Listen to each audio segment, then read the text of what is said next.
Premiered in 1980, Satyagraha is the second in Philip Glass's famous portrait trilogy of operas about men who have changed the world, the others being Einstein on the Beach and Akhenaten. Hypnotically ritualistic in style, Satyagraha is a meditation on the spiritual leader Mahatma Gandhi's formative years in South Africa, when he developed his philosophy of non-violent protest as a powerful force for change. First encounters with Gandhi and his life and his life's work would have been in India in 1970. A guy I knew who had a carpet shop there. I mean, this is one of those kinds of funny people that you meet for no particular reason. He had arranged for me to see in a local movie theater some footage of Gandhi and the Salt March. And I was astonished at the, even in this old rickety black and white photojournalistic tape of the 30s, the absolute power of this personality just came right out here. And I wanted to know everything about him after that. The English National Opera and the Met in New York commissioned the visionary British theatre group Improbable to work on an adaptation of Glass's work in autumn 2006. It premiered in London in April '07. Sky Arts went behind the scenes to film the production process and to find out the background story to this most unique and beautiful sounding of operas. The kind of origin of the project is a conversation with Philip, really, because the NO approached us about possibly doing a Glass piece. No one is better than the English at theatre. And it goes for the opera as well, and I've seen this happen with English singers and English performers. People, you meet them after a performance, and they're very straightforward people. You see them on stage, and they have become that person. They've been able to create the charisma of the person.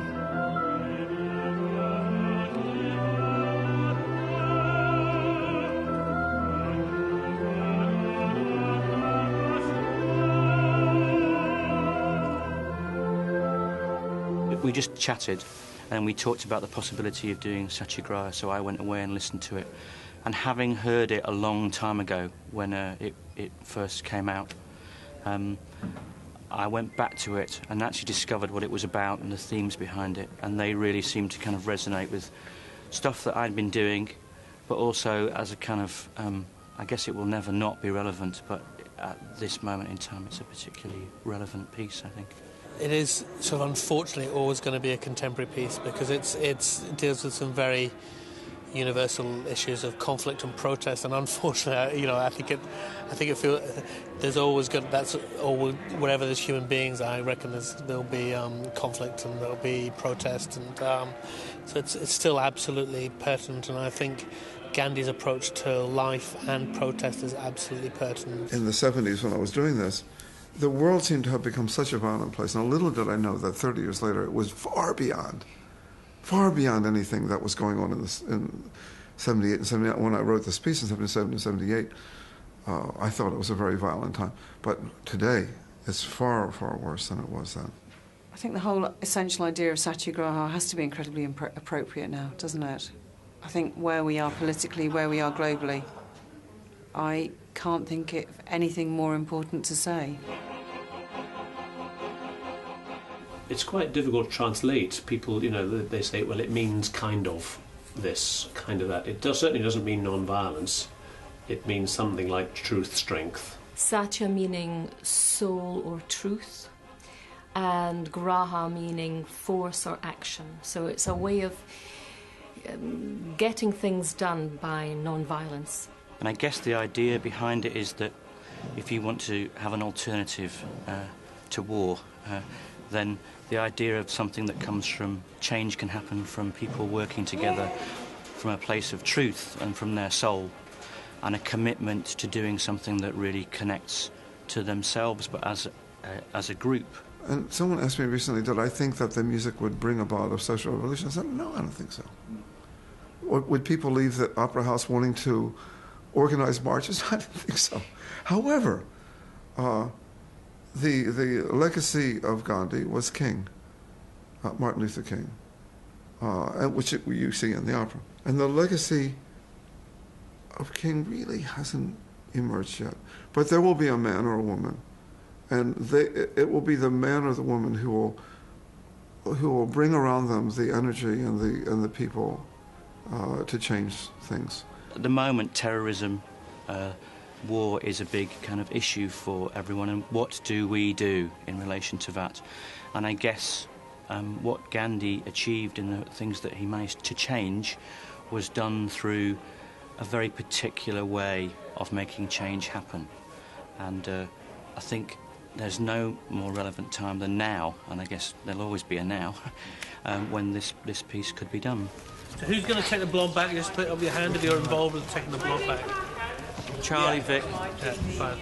Charlotte, so that's three of you, yeah? You're going to do the brooms then, I guess. Because you're going to be exposed first, yeah? Obviously, in this case, we don't quite get to collaborate with Philip, which is a shame. I'd really love to do that. I suppose we receive something that is pretty much finished and fixed. If this opera is to have a future, it'll be because another generation has discovered it. We talk about a revival. It means bringing back to life. That's what it really means. So I remember talking with these two fellows. They came to New York, and I had several conversations with them, and they said, well, do you have any ideas? And I said, oh, no, I don't have any ideas. They said, what, do you have any suggestions? I said, no. I said, why don't you do it, and I'll come and see it. I said, well, what do you think about... I said, you don't need to tell me. I said, do you want to come and see it in progress? I said, no. I'll come and see the dress rehearsal. Because I didn't want to be in the way. I didn't want to be something that would block the passage of their thoughts. I didn't. Of course, I could encourage it, but I could also discourage it. I thought better to not be part of it. Let it be theirs. And I said, no, this is going to be yours. Mm-hmm. But of course, by making it theirs, it became mine. I mean, there's a shrewdness to this strategy, but by their reinventing it, the opera has been reborn. Stop. Trying to find my idea of the essence of the man, which is really what I'm trying to do all evening. I'm not trying to portray events particularly. That's somebody else's job. That's the show's job, production's job. What I'm trying to do is give my impression of what I think the man was about and was like, in as much as you can. When I saw the Gandhi, I said, oh my gosh, there he is. Whenever he's on stage, your eye goes to him. And he doesn't even do that much. He is able to, but he's able to do that. The piece doesn't have a kind of conventional linear narrative, although there are kind of key historical moments that are pinpointed from Gandhi's time in South Africa, and the action that the Satyagraha took. Certain moments are kind of pinpointed, but it's almost like these moments are exploded and meditated upon. All the way through, Phelim sort of said there have been moments where he's just kind of absolutely had to go back to what Gandhi would have done, and that's a big inspiration for us all, and it's been very calm and tranquil, and you kind of feel it would be inappropriate for it to have been anything other, really. I had the idea that I would have 3 acts, and the first act would be presided over by the man who influenced him, who was Tolstoy. He was very influenced by Tolstoy's thought, particularly in the book The Kingdom of God is Within You, which essentially talks about how no religion says that we should ever go to war, and this sort of peaceful kind of concepts. The second one is called Tagore, and he's an Indian poet, and he wrote, you may remember, he wrote Gitanjali or the Gitanjali. His poetry won the Nobel Prize for, and they're very beautiful and kind of spiritual and in praise of God. And the third one is Martin Luther King, who in a way is the embodiment of the next kind of level of the movement worldwide. So you had the past, the present, the future, what in Indian philosophy is called the 3 times. Not unknown to the rest of us, we all know what it is, but it's become, in Indian philosophy, it's called the 3 times. I guess it's a kind of, on a certain level, it's a Western resistance to a new word, in a way. And we talked about this, if this was a musical, we'd be told to change the title. But actually the fact that it's called Satyagraha and that word is being talked about in itself is something exciting. It's about really simple kind of contemplative. It's things about quality of life and our fellow human beings. It's a social thing as well, isn't it? It's very post-Thatcher. We don't do that anymore, do we? What is the subject? The subject is racism. What is the single biggest problem? Apart from environmental problems, the social problems are racist problems in any country you want to look at. I'm not just talking about the Near East. I'm talking about France. I'm talking about America. I'm talking about England. I'm talking about India. I'm talking about China. I'm talking any place you want to look at. That is those problems are not resolved. They're barely addressed in some places. That is the single most urgent problem that humanity has to deal with. The whole journey of the opera seems to be Gandhi formulating these spiritual ideas, these moral kind of attitudes, and it's very uplifting in combination with the music. I connected to it because the way that Improbable have always tried to work as a company is as an ensemble. You're dealing with that extraordinary thing of what numbers of people can achieve, that thing of something being greater than the sum of its parts, and so I think it's kind of interesting then to look at that as a kind of political manifestation, which essentially Satyagraha was. The Satyagraha movement was about people, I guess, who felt that they had very little power on their own and how much power they had together. Improbable's commitment to ensemble work and to finding exciting means of storytelling using improvisation, animation or puppetry enabled them to explore new ways of expressing Glass's music and the incantations of the text. The moment you've got in a quite very tight group, it's very, very even, and you all disappear, and then you all come out again. Is that because of traffic? Yeah. Traffic. The clue that it's still going to keep going with someone else coming in some way, if that's possible. So would you mind even someone just having finished and someone overlapping it? Oh, that would be better. ideal. Okay, yeah, try That's and do ideal. that. Yeah, that's possible. So don't, when they start singing, don't speed up and try and finish quicker. You've just got to get more sensitive, even more sensitive, yeah. And if you do have collisions, deal with them gently. Don't try and sort them out, because that's when it... You know what I mean? Don't try and kind of fix things, because that's when it goes weird. And it looks like mistakes have happened. You've got to be very... Whatever happens is what should happen. So if you don't worry about it when it happens, the audience don't worry about it. There's the potential in it for something very exciting, because what we noticed with the tape was that actually when the orchestra's playing, the tape actually starts to vibrate in kind of resonance to the music. And we thought, who's shaking the tape off stage? It's actually kind of in sympathy with the music. This tape was kind of resonant, and for me that seemed like an unplanned kind of almost a symbol really of the kind of Satyagraha thing, where something starts to happen and then vibrationally that kind of spreads and things resonate with it.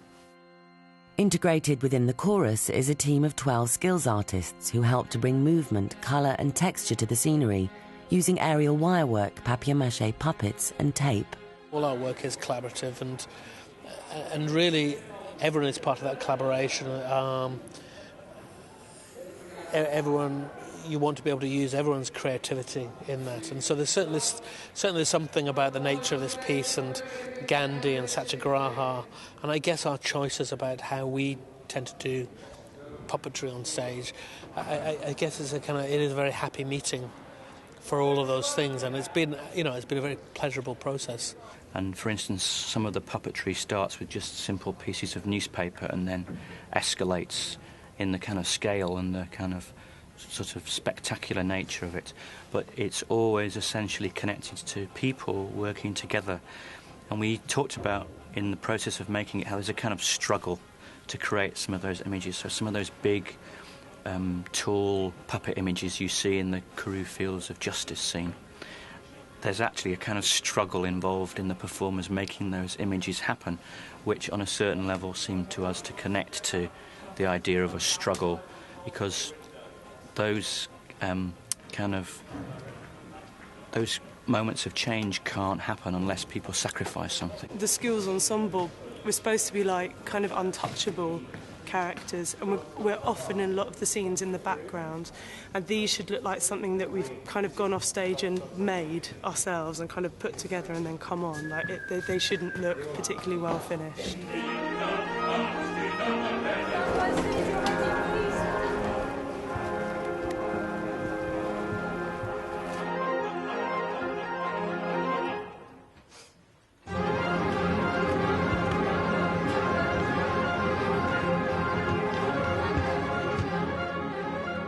The sort of people that the message of Satyagraha can't reach, I suppose, in a way.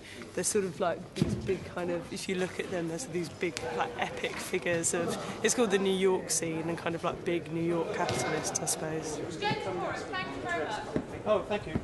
Gandhi brought these people together to work in the ashram, to build a sense of community, to work together on these projects. I guess, if you think of it that way, collaboration and working together is, in a way, an essence of his thought that no man is essentially an island. You may be physically sustainable by yourself, but you are reliant on the whole. We all always try and think of a good collaboration when we're doing a production, but especially in this, I think.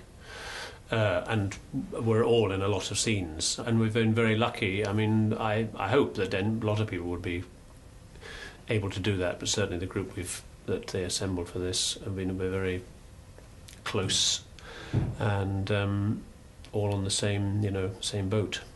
So at the same time these open, also we want the little doors to be open, ready with the brooms. Ready for the brooms to come, yeah. When it goes back, you lot are going to go and get these brooms out? Yeah. I suppose just lean them against the wall at the moment.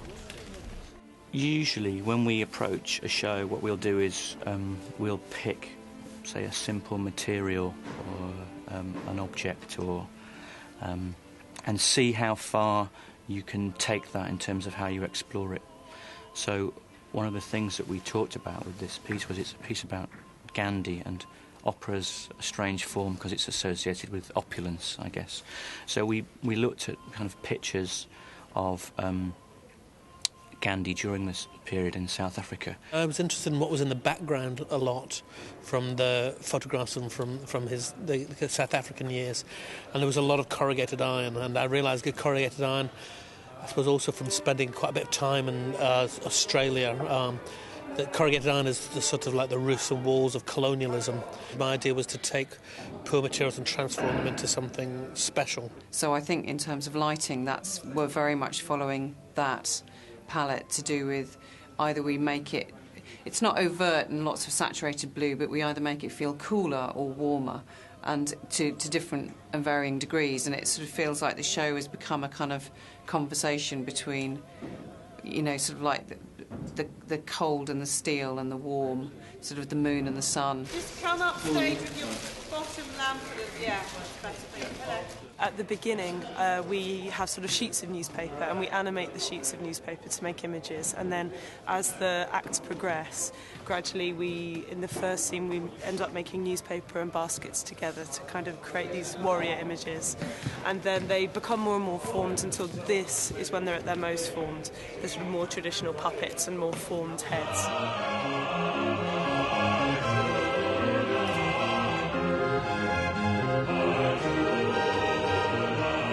I think as a company we're known as a kind of company that improvises, but in a way that's about exploring how people work together and the atmospheres that they can create on stage together.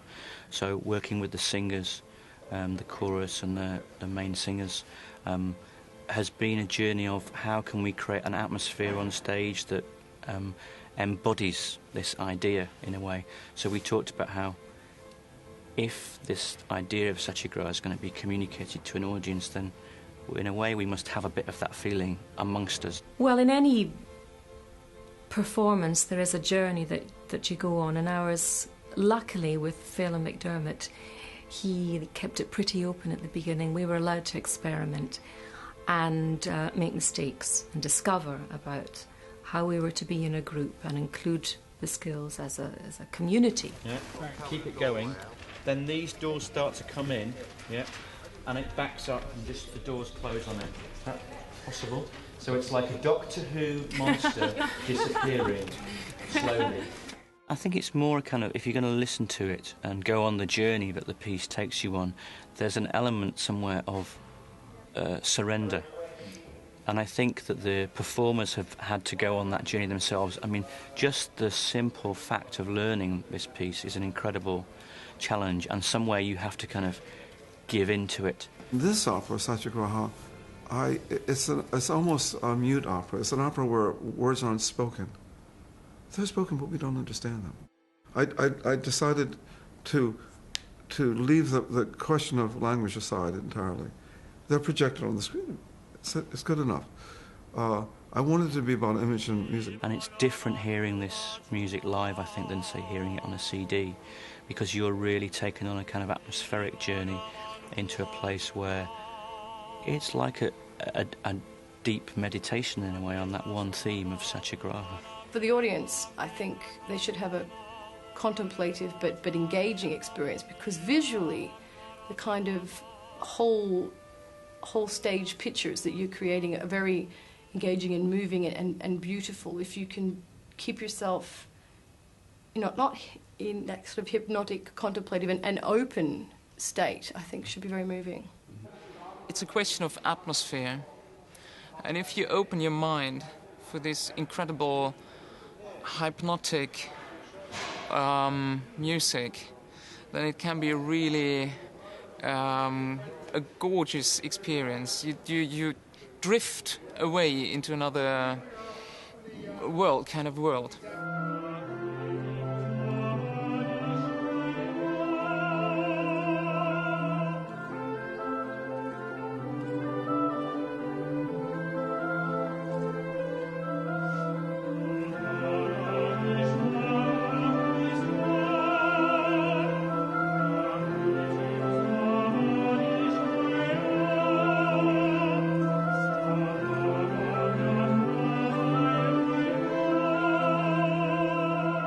I always felt Satyagraha should be in London, and I think more so than ever, because the issues there's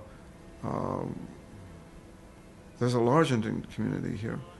The words, they're texts of the philosophical religious texts from ancient India, which are as vital and alive today as they ever were. There's that. There's the whole problems of a disenfranchised population within British citizens. All that's going on right under our noses. And if anything, this opera goes more to the heart of those questions than it would in the States almost. We have to do the opera that opera wants to be. You see what I mean? But I think it is. I think it's fantastic that they are doing something that would, I hope appeal to a kind of younger audience. The power of this production is in its the freshness of its imagining, and I'm so glad that I didn't say anything, because I couldn't have helped them. I would have only gotten in the way.